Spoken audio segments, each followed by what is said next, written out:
disclosed. However, both men died from non-hostile causes. Well, it's in times like these, when you're living in a foreign country and your family is split apart by the war, that you come to know who your friends are. Across Germany, people are asking how they can help. In Wiesbaden, Germans and Americans get together at town meetings to talk about their needs. Roger Williams has more. Most of the 12th Aviation Brigade from Wiesbaden, Germany, has been on duty in Saudi Arabia since August, leaving behind between 800 and 900 family members. The town hall meetings give them a chance to hear about security, hospital treatment, and casualty affairs. Representatives from the Hessen-Polizei, Wiesbaden Mayor's Office, and the German Ministry for Family Affairs offered their friendship and support. It was very deep to hear the problems now, and I think it's necessary that the German families also assist the American families, the spouses, the mothers, and the children, and we have groups here, and I think they have to do their work now. Family members appreciate these town hall meetings and over the past few months have seen the community come together. People have a real sense of being a part of the family now and are much more concerned about their neighbors and much more conscious of who's around them and putting out for friends and neighbors. German officials note they've had their differences with the American community in the past in Wiesbaden, considering the location of the airbase to the city, but the majority supports the American action in the Gulf. From Wiesbaden Air Base, Germany, I'm Roger Williams, AFN News. President Bush made a visit to 3 stateside military installations to meet with families of deployed soldiers. One of the bases on his agenda was Fort Stewart, Georgia, where he received a warm and uplifting welcome. We get more in this report. Bush talked with a small group of Army wives at Fort Stewart's Family Assistance Center. He said he understands how hard a separation is, but assured them it was necessary. The way I look at it, it's a fundamental question. It isn't any gray on this one. It is good versus evil. And we are doing the right thing. And the thing that has been so uplifting for me today is that I find that the spouses, those whose families are torn apart by all of this, seem to understand that as clearly as anybody. The president said he heard on radio that his trip was to boost the morale of families, but he found instead he's the one who got the boost. But it is wonderfully rewarding to know that these men and women overseas are getting this kind of support at home. And that support sends a clear message to Saddam Hussein. Sergeant Ed Josie, Fort Stewart, Georgia. A Hanau High School student has received a letter from President Bush. The letter came in response to the student's concern about his brother's deployment to the Gulf. TV5's Kathy Ferris reports. How did you feel when you heard that your brother was going to Saudi Arabia? Man, Matthew was upset at the developments in the Middle East, and his brother was being deployed. He was not very happy, and he knew that there'd be a grave danger of the troops that were being sent there. So Matthew wanted the president to know how concerned he was. Matthew and his classmates were pleasantly surprised to find that President Bush took time to respond. The president, in his letter, expressed his concern for the families here, and we were very excited to get a letter from the president. We felt very honored. President Bush stressed in his letter that great sacrifices for the cause of freedom and justice are being made by men and women deployed to the Gulf region.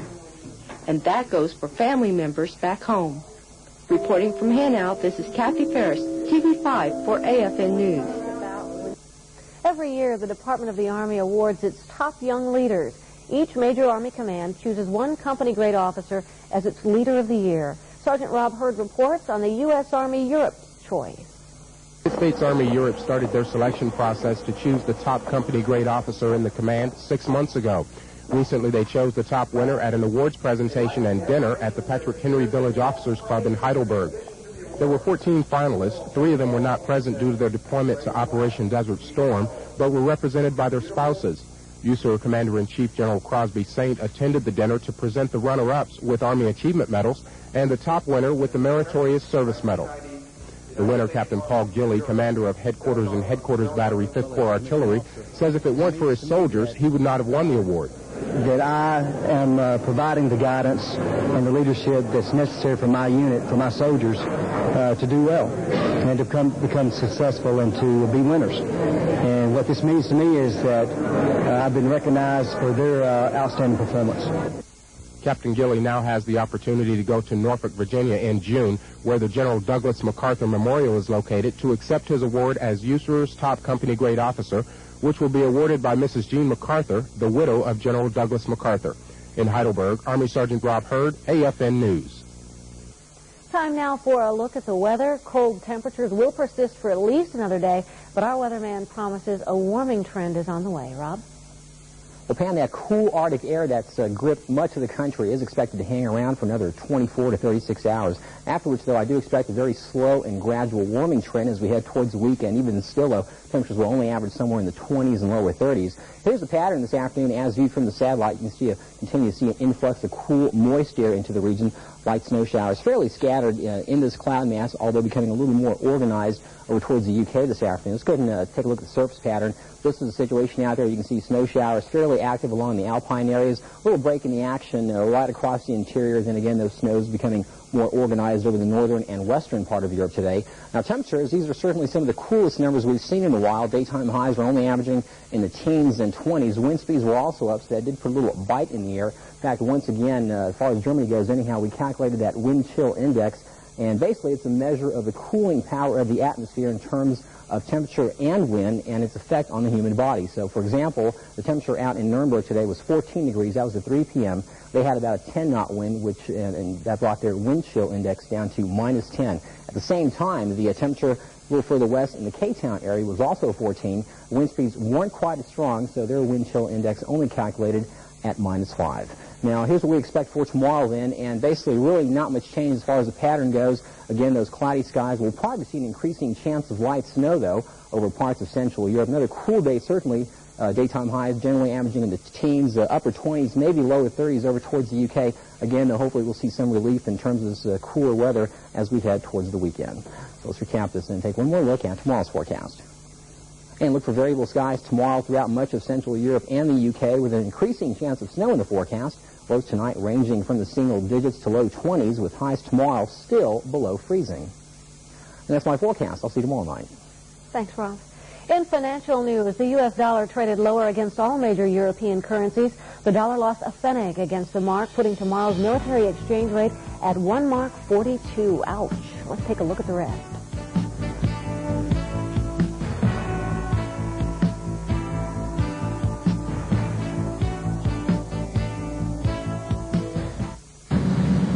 Hi, I'm Sergeant First Class Wendell Sue from Honolulu, Hawaii.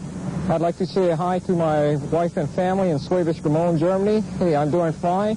I'm First Lieutenant Brian Johnson from Elf Company, 51st Signal Battalion, 93rd Signal Brigade. I'd like to say hello to my beautiful wife, Jane, and our friends Bob, Deb, Lori, and Guillermo. Hi, I'm Staff Sergeant Ken Sexton out of 7th Corps Artillery Station in Augsburg, Germany, down here in Saudi. I'd like to say hi to my wife, Bridget, my son, Mark, and Stephen, and my daughter, Renee, and all my family and friends still back in Augsburg. I hope to see you soon. Thank you. Special Sal MacArthur, 204th MP Company, Kelly Barracks. I'd like to say hi to my wife. I love you, miss you, and hope I get some mail here pretty soon. Bye.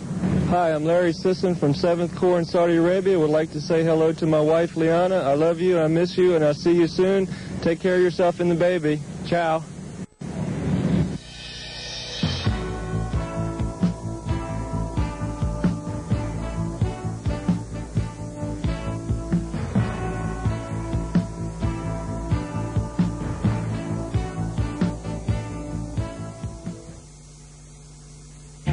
Individual Ready Reserve soldiers who did not update their records when they moved to Europe from the United States, or who moved within Europe, must ensure that the Army Reserve Personnel Center has an up-to-date European address.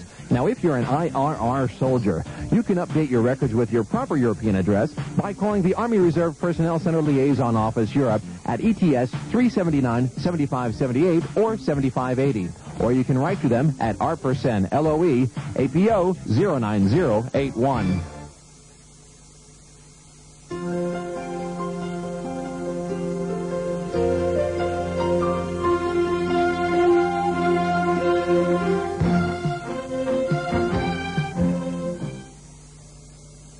The Men's Continental Sports Conference basketball tournament starts tomorrow. The action gets underway in Bitburg. Specialist Jim Higgins profiled one of the top clubs. The Hawks have had another good season in league play, finishing up with a 10-6 conference mark.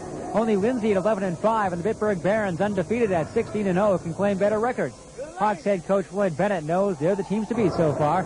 And after finishing second at USAFE and in the CSC behind Bitburg last year, he doesn't plan on letting that happen again this year. I feel if you attack Bitburg, you have an edge. They are not accustomed to being pressured on defense. And I think if you have an offense that's going to pressure their defense, you're getting a step up. But you have no room to make a mistake. No doubt about that.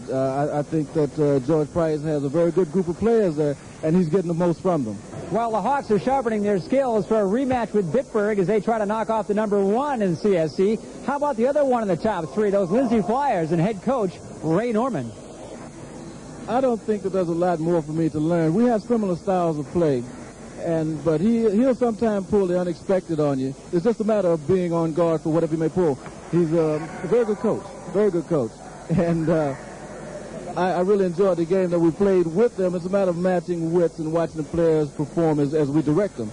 But it's just a matter of being prepared for whatever he brings out of his bag of tricks, and he's very good at it.